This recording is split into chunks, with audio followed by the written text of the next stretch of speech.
Tenga listo el tinto, que ya vienen los huevos revueltos y con la receta sobre cómo será el sistema de salud en Colombia luego de la reforma que puso en marcha el gobierno. Desde la redacción de La Silla Vacía, soy Tatiana Duque. Es martes 9 de abril. Van 6 entidades de salud intervenidas por el Estado y ya están listos los decretos para girar directamente los recursos a hospitales e instituciones de salud. Las dos movidas hacen parte de la reforma a la salud que se cayó en el Congreso. En suma, son casi 25 millones de personas que ya están bajo este nuevo sistema por la intervención a las entidades.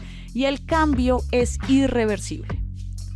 Hoy explicamos qué viene, los escenarios posibles y los asuntos que, sin importar el gobierno, todavía no tienen cura. Claudia Vaca es profesora de la Universidad Nacional y dirige el Centro de Pensamiento, Medicamentos, Información y Poder. Muchas gracias por pasar por acá. Pues un gusto acompañarlos en la mañana con estos temas tan revueltos. En este momento hay 6 EPS intervenidas, son 24,7 millones de usuarios, la mayoría están en la nueva EPS. ¿Qué tan fluido debe ser el proceso de intervención para los pacientes? Pues la verdad es que en principio no tendría que pasar nada. Es algo así como que cuando una empresa no tiene las cifras financieras claras o hay dudas sobre su funcionamiento en términos de corrupción o de transparencia, pues hay una intervención que se toma la gerencia para organizar esas cuentas, organizar el funcionamiento y evitar que eso se traslade a la gente.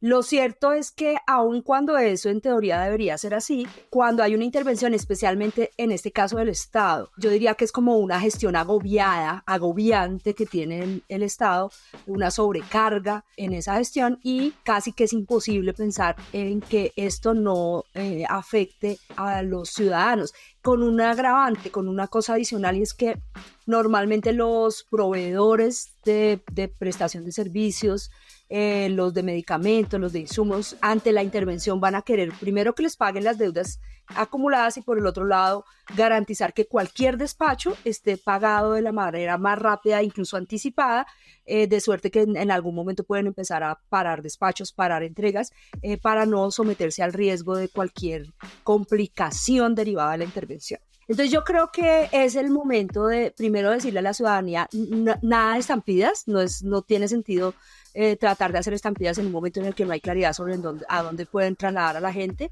Tampoco pueden los proveedores asumir una estampida total porque es la situación de no retorno, digamos el enredo de sus propias cuentas, y el gobierno y las EPS, que son las partes en conflicto, por decirlo de alguna manera, tendrán que sentarse para mirar cuál es la transición. Yo diría que es el momento de dar la vuelta y subirle un poquito el volumen a quienes han dicho la reforma puede ser viable en estos y estos contenidos, cuáles son los contenidos mínimos de una reforma y cómo hacer una veeduría a los planes de intervención que garanticen que el derecho a la salud no se vulnera. Una de las cosas que dijo el presidente sobre la diferencia de estas intervenciones con la de gobiernos anteriores es que iba a haber una junta que acompaña a los interventores con representantes de pacientes y de las clínicas y de los proveedores a las que estas EPS intervenidas le deben plata. ¿Esto garantiza un proceso más fluido? Pues yo creo que sí, yo creo que es inevitable porque de todas maneras no somos un Estado fallido en el sentido estricto de la palabra. Yo diría que los interventores tendríamos que también perfilarlos, digamos, siendo justos en su recorrido y en sus capacidades. Por ejemplo, Julio Rincón, el interventor de la nueva EPS, lejos está de ser una persona sin conocimiento.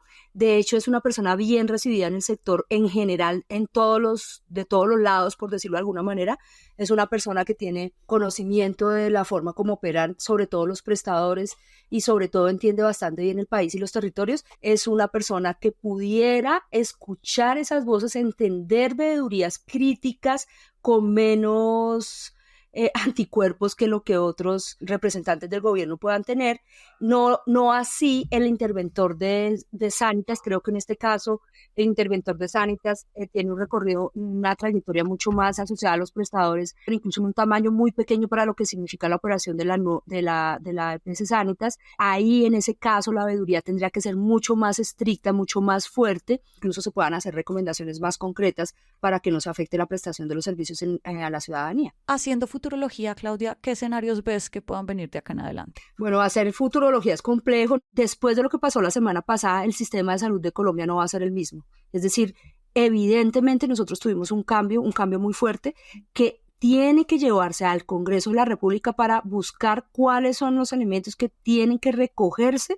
para que esto no termine destruyendo el capital social y el capital institucional que se ha construido durante los últimos tiempos, pero también que haga viable un poco una válvula de escape tendría que tener alguna medida de salida para que termine decidiendo por medidas del Ejecutivo y que para muchos se consideren arbitrarias. Y lo tercero que tendría que decir es que, por un lado, las intervenciones de las EPS en todo caso tendrían que generar recursos adicionales para garantizar que la operación se da, y eso significa que se identifiquen las fuentes adicionales de financiación para garantizar que esto no termine en liquidación, como lo prometió el presidente. Y por el otro lado, recordemos que hay 5 puntos de la UPC, que no es una plata menor, que se le quitaron a la UPC para trasladarlo a los territorios en la conformación de los equipos territoriales extramurales que están yendo a las comunidades para hacer diagnóstico y atención en salud.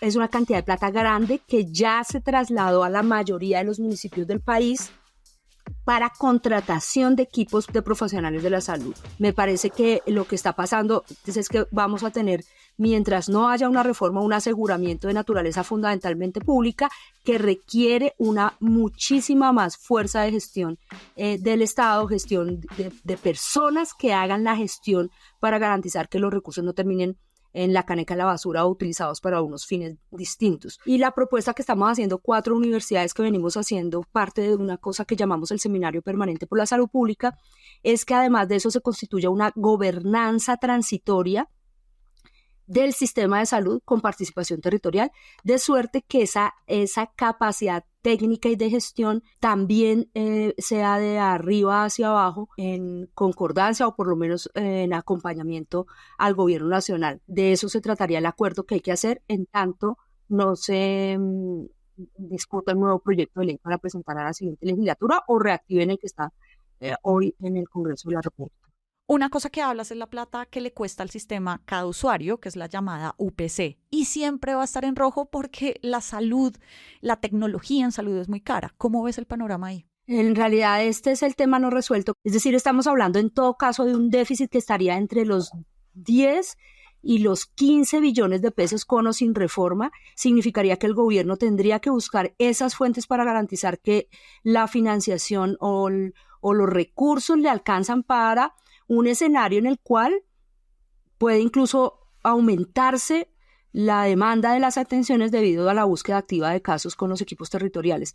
Este es el gran dilema. Posiblemente lo que va a pasar es que, al contrario de lo que espera el gobierno, tenga que restringir prestaciones y restringir atenciones, posiblemente transitar hacia una cobertura de tecnologías médicas, medicamentos y demás menos extensa, y tendremos el país que tomar decisiones sobre qué no se cubre y cómo garantizar que preferimos las atenciones más eficientes, que los médicos asuman una autonomía limitada e independiente en la que se garantice que las atenciones no siempre generen intervenciones tecnológicas y se busque también de la ciudadanía un comportamiento distinto frente a sus patologías. Y el tema de los recursos no es menor. Hasta el momento no ha habido una respuesta ni siquiera del gobierno, dado que Hacienda siempre dijo que había que buscar fuentes distintas. Claudia, la reforma a la salud daba 2 años de transición al nuevo sistema, pero todo está pasando casi que en 2 minutos.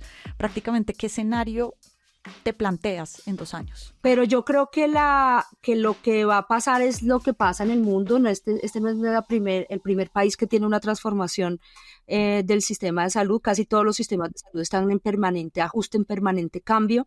En este caso en particular, tal vez lo que pudiera suceder es que quienes han estado jugando un rol desde lo privado puedan hacer una configuración de paquetes de atención que normalmente o que posiblemente van a ser mucho más fáciles de cubrir por las clases alta y media, y que el gobierno nacional haga un esfuerzo por garantizar que las poblaciones de la periferia estén cubiertas. Vamos a tener un poco una transición hacia un modelo fragmentado en el que las clases medias y altas migren y complementen la atención con planes complementarios y seguros privados y las personas menos favorecidas o las clases más pobres estén atendidas por un sistema de salud que de todas maneras requiere una intervención grande y una atención más juiciosa e inteligente en el sentido de mejorar. Claudia, muchas gracias por tus luces y por pasar por acá. No, pues muy rico acompañarles. Esperemos que esto tome un poquito de un curso más calmado de lo que tuvimos la semana pasada. Y arranca el día con estas movidas. El presidente Gustavo Petro se reúne hoy por tercera vez con Nicolás Maduro en Caracas. Las elecciones en el vecino país hacen parte de la agenda. Hoy es el Día Nacional de las Víctimas. Habrá conmemoración en el Congreso en pleno y marchas de centrales obreras. Y el jueves arrancan los ciclos de racionamiento de agua en Bogotá, así que a ahorrar agua. Toda la movida de poder ya está al aire en lasillavacía.com, en las redes y en el en vivo. Y por acá cada mañana estará servido su desayuno político favorito. Con la producción de Fernando Cruz y de Juanita Escobar, yo soy Tatiana Duque. Nos escuchamos mañana.